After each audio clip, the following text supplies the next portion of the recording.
This is the Lone Crater YouTube. We hope this video helps. In this video, I will explain how to use a PDF reader on your Android phone.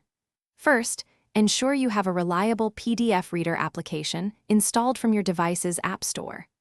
Many excellent options are available for free, offering robust features. Once installed, simply locate a PDF file on your device, perhaps in your Downloads folder or an email attachment, and tap it. Your Android system will automatically prompt you to open it with your newly installed PDF Reader application. After opening your document, navigating through its content is straightforward.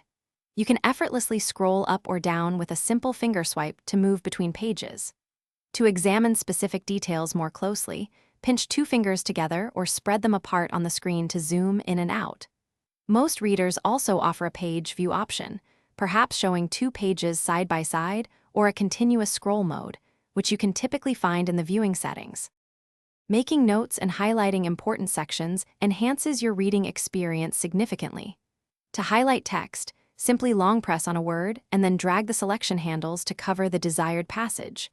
A small toolbar will appear, offering various color options and an underline feature. For more detailed thoughts, locate the annotation tools. These often include options to add sticky notes, freehand drawings, or text boxes directly onto the document, making it easy to mark up. Sharing your annotated PDFs or organizing your collection is the final step in effective document management.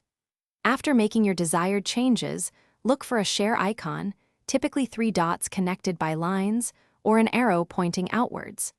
This allows you to send the file via email, messaging apps, or cloud storage services.